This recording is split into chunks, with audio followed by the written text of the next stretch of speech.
Hello, hello, hello. Welcome, current viewers on Facebook Live and future listeners from wherever you are. Happy Asian American Pacific Islander Heritage Month. And welcome to another episode of Talk Story with More Equitable Democracy. I'm George Chung, your host, MED's Executive Director, and super happy to be here today. We're coming to you today from Seattle, the ancestral home of the Duwamish, Muckleshoot, and Stillaguamish people. And today our guest is Salewa Ogunmefun. Can you tell us, Salewa, about the land that you're on? I cannot in this moment, but ask me again in 2 minutes. Okay, I'll come back to you on that. All right, well, now let's talk story. Those of you who've tuned in before would remember that talk story is a Hawaiian pidgin term meaning to converse, share experiences, be raw, authentic, and thus bond with those that you're sharing with.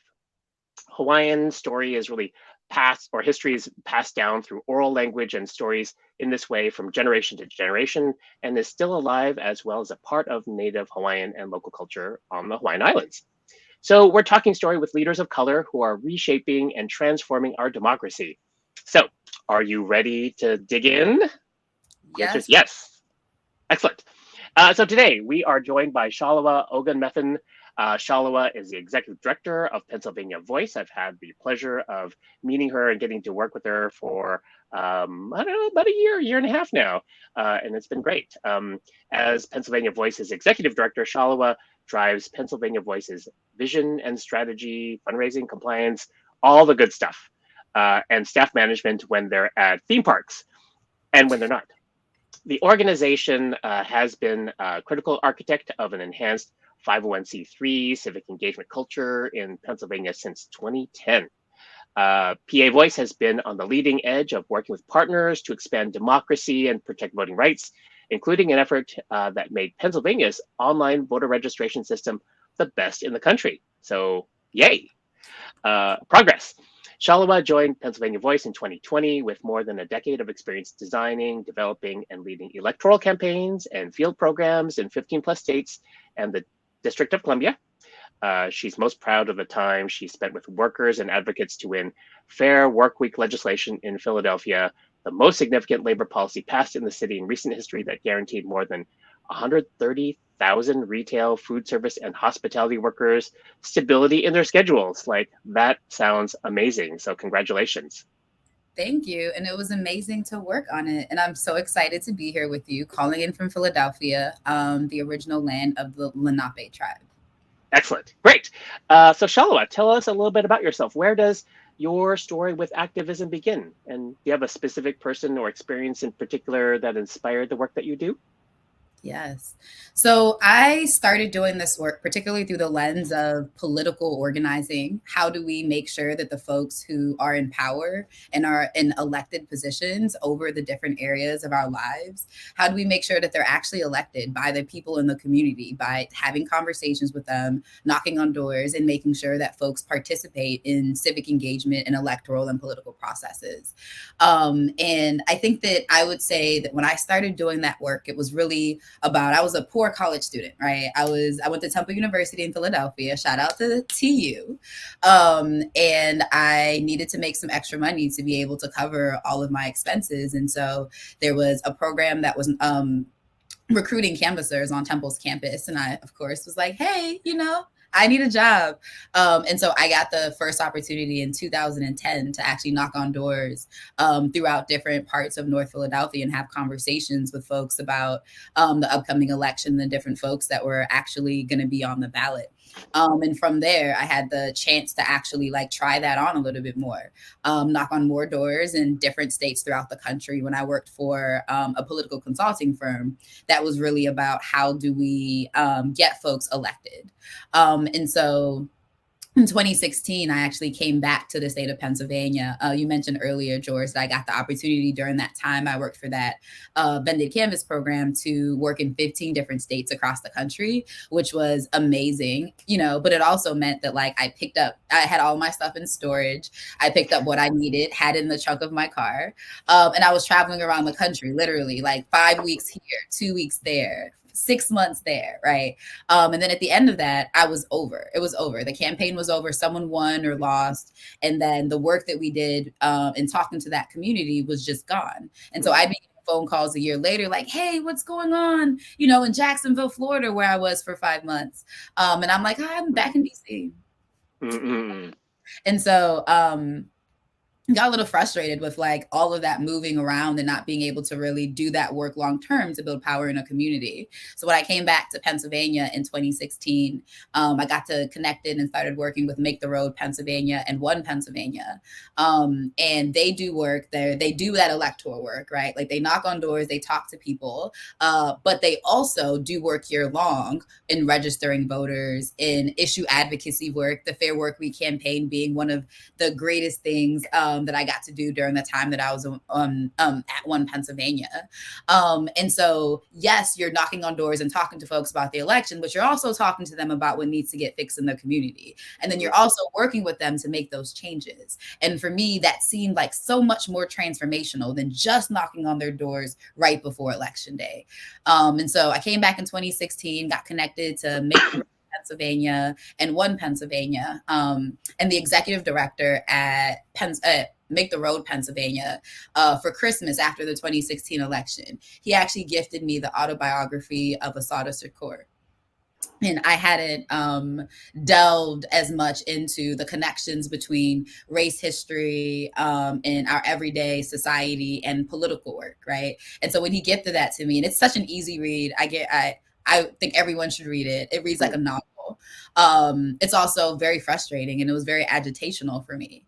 And that led me to read another book and then read another book and read another book. So when I think about my journey of activism, I started doing really inherently political work in 2010. And I started realizing in 2016 that I wanted to do something that I identified as more transformational, something that allowed me to do work in a community with a community that I actually lived in. But when I was gifted the autobiography of Assata Shakur, for me, I think that grew my lens on everything that we're doing and really grounded me in why we do what we do and why it's important to have leaders that are going to be accountable to us, and the history of why we don't have those leaders right now that are accountable to us. Do you have a story of knocking on someone's door and having a conversation that really kind of set someone on a different trajectory and really changed how they believed in themselves and their ability to be empowered? I think that I have so many of those stories from the time that I worked at One Pennsylvania, and less from like knocking on a door and more from like building a relationship with Hmm. someone, whether it's an organizer or a canvasser or someone else that we brought into the organization, and them really growing in the way that they looked at the world, or that they did this work, or why they did this work throughout that time. And so I know that one of the stories that I love to tell people all the time. When I was at 1PA, we started the census program, and it ended up translating into our redistricting work because it was really about that. How do we make sure that folks that are in power governing our communities actually are going to be accountable to our communities? And so when we started that census work, it was like when you look at the census, there's communities that are historically undercounted, which translates into the redistricting process and us not getting the representation that we deserve. And so the first thing that we actually did in that campaign was starting to talk to people about the census and the need to actually complete that census. And we were able, from the census to the redistricting, to actually create an opportunity to be able to invest in organizations' ability to hire people long term and not just hire someone for one cycle or hire someone for the next cycle and let them go during the summer because you don't have the funds to knock on those doors. And so there are so many leaders that we got the opportunity to work with during that time that started on our census program as canvassers, or as organizers on the census program, and grew in their leadership throughout the time that they worked on that program, to our redistricting campaign, to now like really leading the next steps of what reflective democracy looks like. And I think that I've heard from them so much about how just having that opportunity to do that work for them has been transformational and has helped them put words and to put strategy around things that they were just experiencing in their everyday life.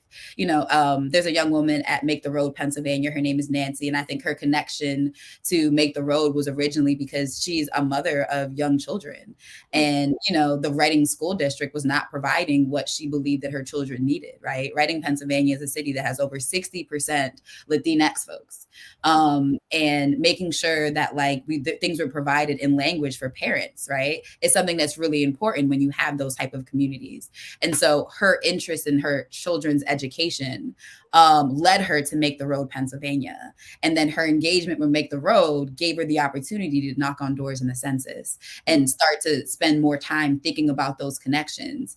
And now she's one of the leaders at Make the Road. Like, she's an organizer there that's working with other folks. And that type of development, that type of opportunity are the opportunities that make me excited, because individuals get to step into their leadership. Organizations get the opportunity to actually provide that support for the community. And if all of the, base building organizations across Pennsylvania were no longer there, those people in that leadership still exist. Wow, that's very inspiring. When do you have any particular inspiration that you get from your family that encouraged you to do this work in the first place, or maybe when you talk to family members, and they say, "So, Shallow, what do you do?" What do you say? There was a very, very long time where my family just told people that I worked for President Obama. I never actually worked for the government. At any point, whether it's in Philadelphia or elsewhere across the country, I have never worked for the government. My parents told people for a very long time I worked for President Obama.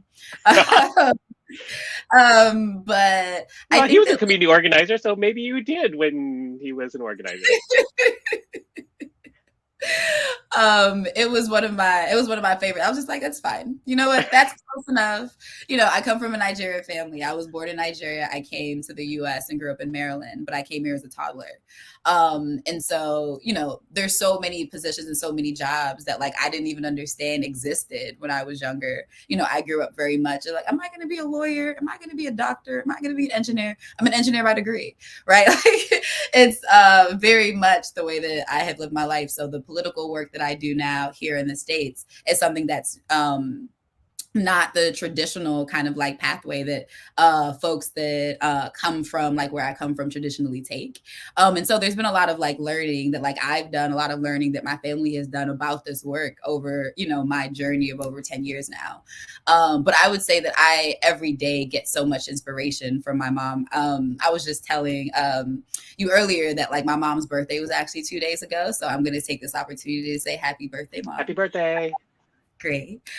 You're amazing. But truly, I tell everyone that I am my mother's daughter, because so much of the things that I believe, the things that I do really came from her, and the courage that she just had her entire life. Starting from the courage to pick up your life and move to a different country. Just you and your husband, and your whole family is still back in Nigeria. That courage is something that I can never ignore. Making that sacrifice, doing that for her children, trying to make sure that we had additional opportunities and the flexibility to live, back home or here throughout our lives is just something that I'm consistently grateful for. And I think that it taught me that I can do anything as long as I have a plan, I put things together. Even if I don't have a plan, it can work out, because my mother was the first person I knew that was ever in a union, right? I remember being a kid and my mom be like, I'm not going to work today because we're on strike. Oh, kick ass. I didn't Wow. know what that meant, right? But as I got older and I started doing political work and I started understanding unions more and the Mm. history of that and what they are, I remember thinking back to myself, wow, my mother was really the first person I knew who was nope, unions on strike. We're not doing that. They have to treat us better. And so her whole life, she has Mm. been pushing for, how do we get more opportunities? How do I make sure that I'm taken care of? How do I make sure my family's taken care of? And I think that that is really just the ethos of so much of what I do. The love that she taught me is the love that I look to put into the world. Oh, that's beautiful. And once again, happy birthday. Hope you get to celebrate with her. Yeah, I will. I'm going down to see her on Saturday, so I'm excited. Nice. Well, that's a good pivot because as your mom gave you such inspiration and such courage to move forward, um, we come to this work with so many identities where we come from and histories from different communities, which define us in many ways. So we're now going to play a little game called My People, My People. So here's how it goes.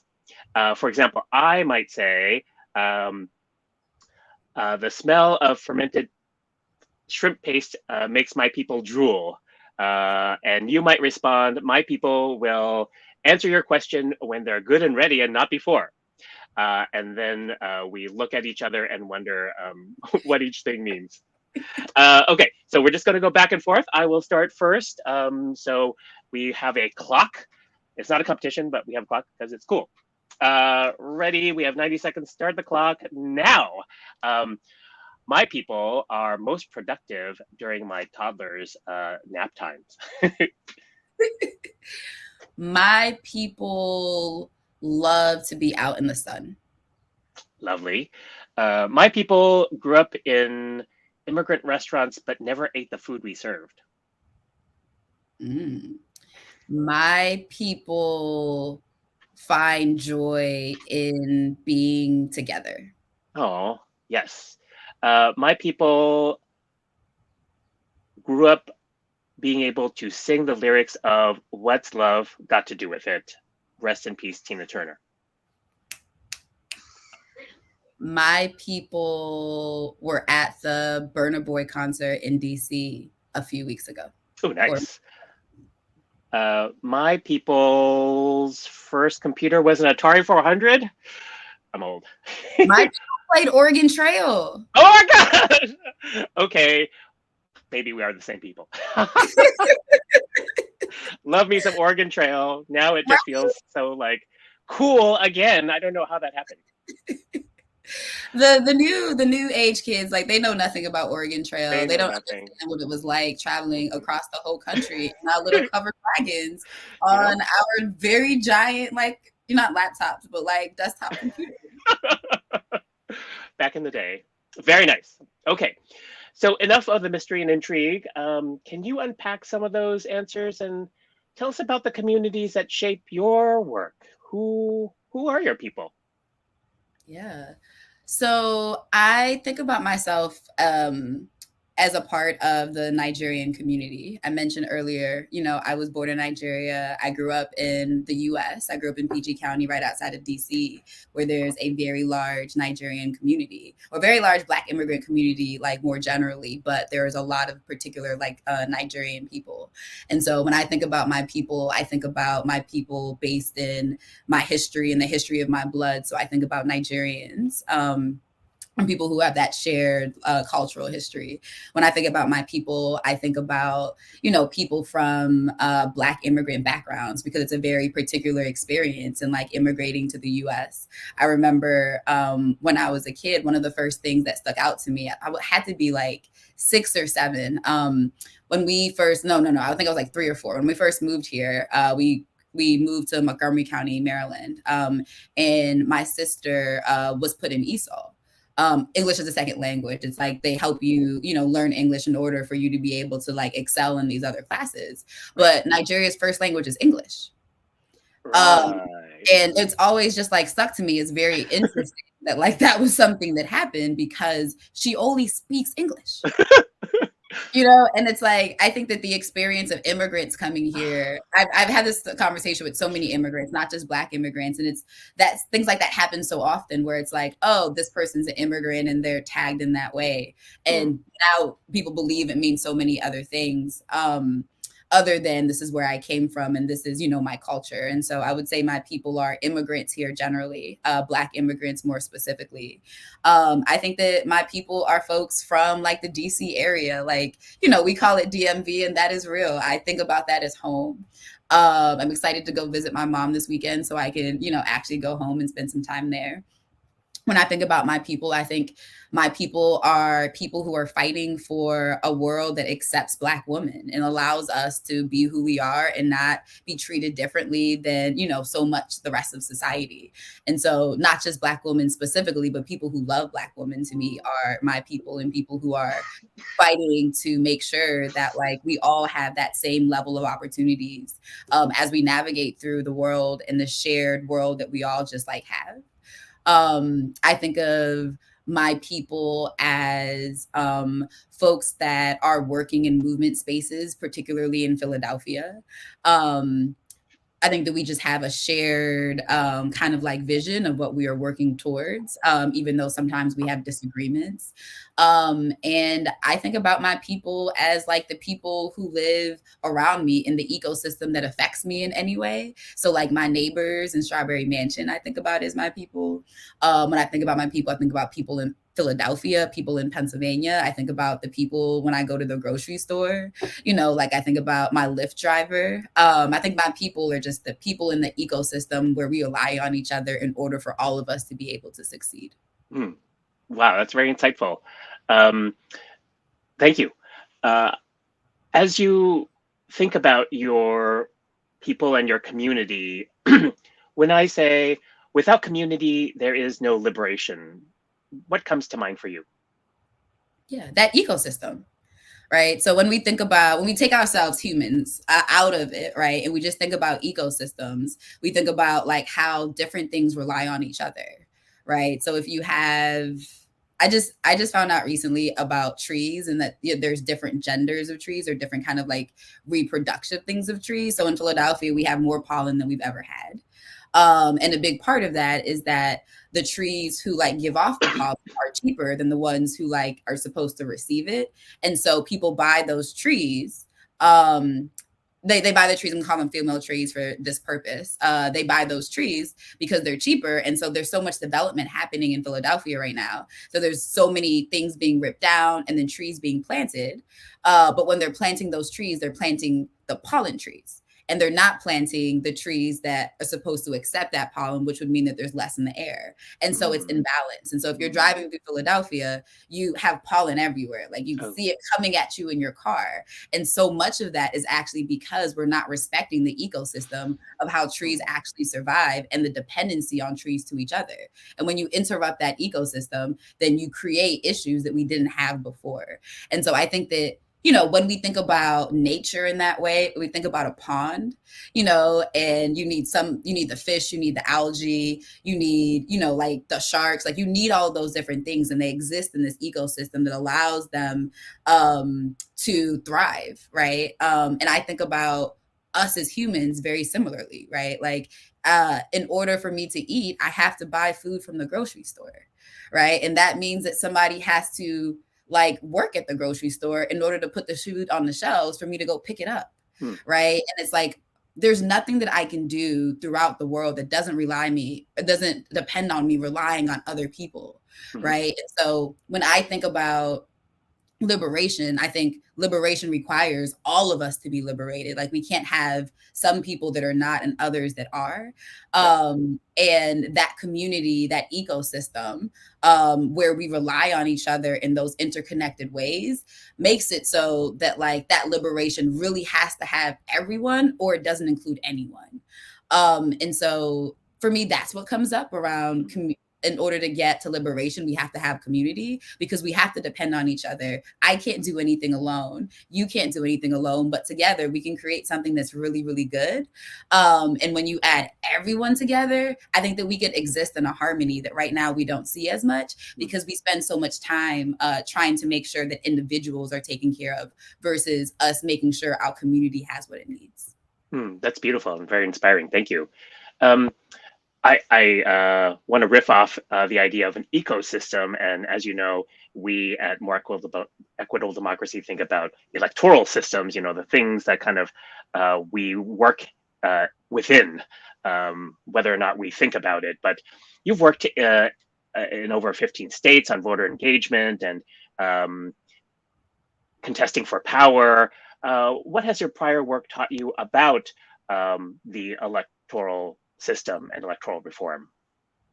That you get out of it what you put into it. I think that's probably the biggest thing lesson I have learned, and in lots of different ways, right? So if we invest in a community, if we invest in North Philadelphia, in the like in electoral spaces, right? North Philadelphia, for context, is like a part of Philadelphia that is predominantly Black. It's also a part of Philadelphia that it has a lot of folks who are lower income. And it's a part of Philadelphia that if you look up what is the word I'm looking for here? If you look up whether or not you believe that someone inside of that like district or someone inside of that like part of the city is going to vote, like the institutional knowledge will tell you that people in that area aren't going to turn out at as high rates as people in Center City, Philadelphia, which is significantly whiter, significantly more wealthy. And because the data tells us that, right, like we decide that, hey, I want to win this election, so I'm going to invest in the people that I believe are going to vote, right? So if I'm looking at an area where people may vote at 30%, and I'm looking at an area that people may vote at 60%, and I want to win, the idea that I have is very likely going to be I'm going to go to the place that people vote the most, and I'm going to try to get them to vote for me. Right. And I think that that is something that I have learned that institutional knowledge tells us to do.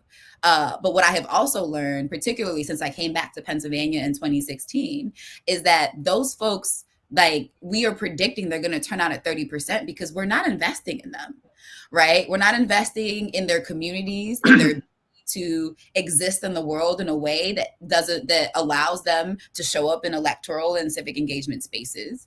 We're not investing in them in like campaigns, like candidate campaigns, or sometimes even issue campaigns, because we've decided on the front end this is how these people are going to act. Right.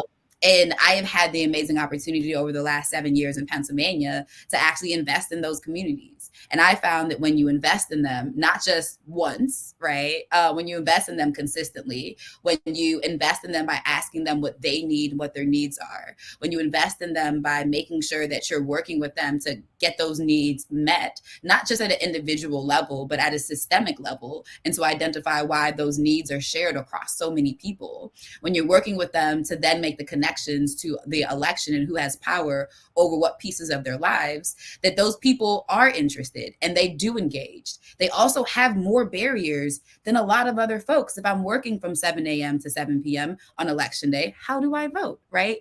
And so I think that one of the biggest things that I have learned throughout my time, whether it was strictly political, where I just wanted people to vote for the candidate that I wanted them to vote for, or the work I've done over the last 7 years, which has been a little bit more about how do we support what the community wants through the electoral process. I've really learned that the investments that we make are the returns that we see. Nice. Well, I guess building off of that, in terms of investing in people and connecting them to politics and public policy, can you tell us a little bit more about Pennsylvania Voice's redistricting work after the 2020 census? Of course. So I got the opportunity to work with folks across the state and collaborate with organizations working in 7 different counties to actually like talk to community members and say, this redistricting process is intended to capture your community and make sure that it's represented fairly in Harrisburg. Um, what do you think about when you think about your community, right? Like, what are your boundaries when you think about your life, so that we could use that information to actually translate it into proposed districts that we could present to the body that was making the decisions around what the lines actually look like. And so in that process, we did a lot of political, like popular education, and what we found is that a lot of people understood what redistricting was. They just not really had the opportunity to engage in it before in a way that could change those lines. And so folks were really excited. We had a little bit of a learning curve around like, how do you draw your own district, right? Like, what does it look like? Because we don't all get training on like mapping software. Everyone doesn't know how to read a map. But once we were able to like, the passion was there for the work and the reason for it, right? As I mentioned about Nancy earlier, when, my kids not getting the education I believe that they should have.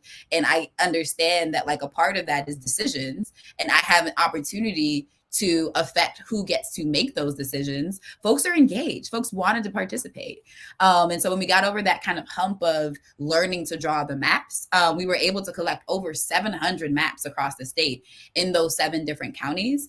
And so we were able to actually propose districts that were then included in several different partners and allies across the state, use those districts in their full proposals to like the different bodies. And so what we ended up with at the end of that process is the most racially equitable maps in Pennsylvania House history. And so much of that was because of the work that our Pennsylvania Voice partners did in the field, whether that be drawing those maps, whether that be the work that allies in the state did to actually have the LRs, the Legislative Reapportionment Commission, who was in charge of the state legislative maps, to count folks who are currently incarcerated at their home districts versus them being counted at, where they were incarcerated, which allowed for 100,000 Black Pennsylvanians to get their representation back, which was incredibly important. We got new districts just based off of those folks being counted where they lived versus in the rural areas that those prisons are actually located. And we also were able to make large impacts in like the whole process around the Legislative Reapportionment Commission to begin with. We had folks who testified, whether it was students testifying, saying that this is how I see my community, folks from Reading, testifying about their community. Our partners really worked with folks, Amistad Law Project, Make the Road Pennsylvania, One Pennsylvania, CASA, Campus Vote Project.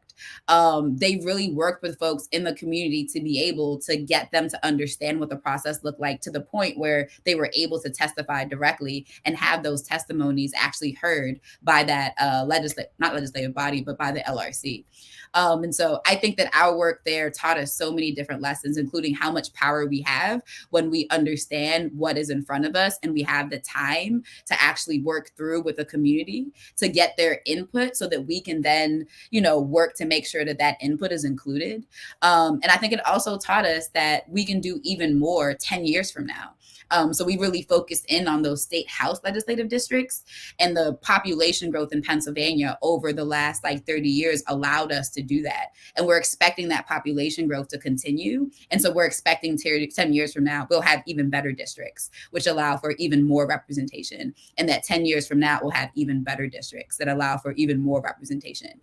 And it's just really exciting that we've had the opportunity to start that work now, so that when we get to 2050, which is, I think, when it's projected that we'll actually have a majority of BIPOC folks in terms of population in the state of Pennsylvania, we will already have districts that allow for that representation to be where it should be when that happens. That's great. I just feel like so much of redistricting, at least before, has been kind of like this insider baseball game that's kind of protected by the insiders and actively discourages engagement by people who want something different. How were you able to inspire people and make the connections in terms of here's like this, I don't know, opaque process where it's not clear from the get-go why someone should care and participate? How did you get over that barrier? I think that we didn't. I think that at least in the communities that we were working in, it was more about folks understanding what the redistricting process was about, and making the connections between what the issue areas were that they cared about, than it was having to overcome, some of the partisan divide or some of the narrative around redistricting. And so I mentioned earlier, we did a lot of popular education to make sure that folks understood the process, right? And to make sure they understood the connections between the census and redistricting, because we had engaged in the census and we ran, I think, one of the country's largest non-governmental efforts to actually reach out to traditionally undercounted communities in the census. And so we use that as a way to let folks know like this data is important to inform this process that then leads to us being able to get representation, which leads to policy changes, which leads to an increased minimum wage, which leads to, better funding for our schools. But I think that often redistricting is talked about exactly what you're saying in those rooms with five folks, and the politicos and the folks who read, like the political section of the New York Times every Sunday and have it delivered to their house. Like that's really where redistricting is talked about more. Right. But the conversation that we actually have in the community with folks about redistricting is very, very different. And I think one of the things that I was really excited about was that in Pennsylvania, we were also very successful in the coverage around redistricting. And so you did see a lot of reports and a lot of articles about how the the racial growth in Pennsylvania was so much that there had to be districts that allowed for more people of color to be represented in the state house. And we saw a lot, we didn't see that same balance at the national level. And so I think that we were really successful in being able to create a counter narrative where this process should actually be about representation and not about like political interest, which I think is what the process is actually about at its foundation. And so when we're in those communication spaces and when we're talking to politicos, like that is, some of the challenges that we had. But when we were on the ground talking to folks in the community, the conversations were just very different. They knew what the problem was. And giving them the opportunity to engage in fixing that problem was something they were naturally excited about once they understood that problem. Nice.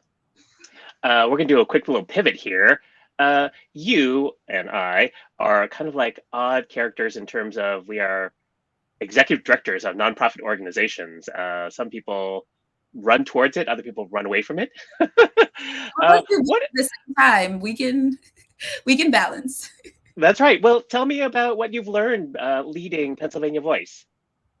Oh, I have learned so much. I think that I have grown so much as a person I joined in November 2020. So I also joined in, the height of the pandemic.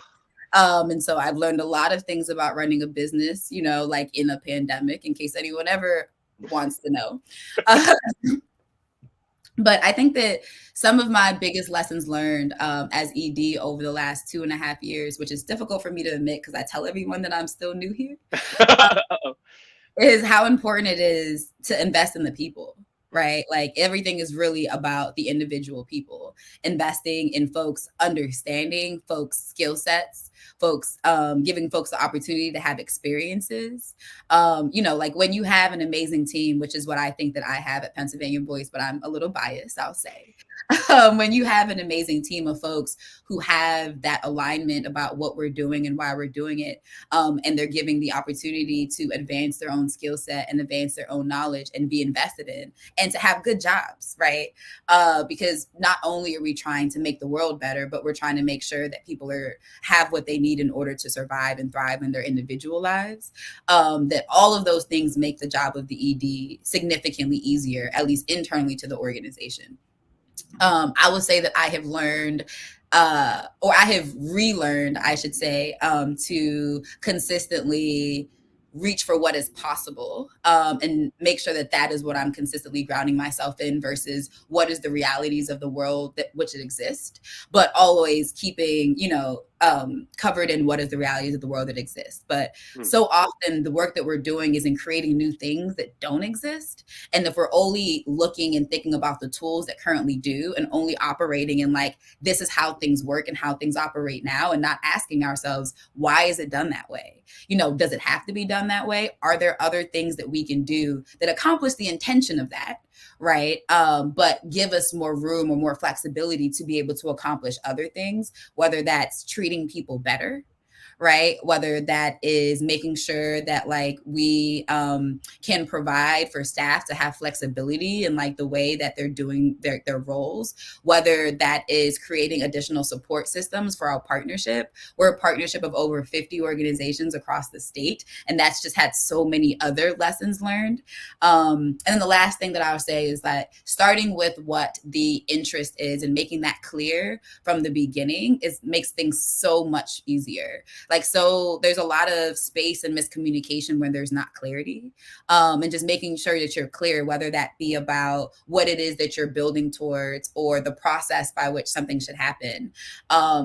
Or, you know, what it is that you are, your boundaries, and what it is you're willing or not willing to do, or how you operate. I think that clarity is really at the root of us being able to achieve that collective liberation, because we can have our needs met when we're able to name them, and other folks are able to name them. We're trying to figure out, like, how do both you and I have our needs met?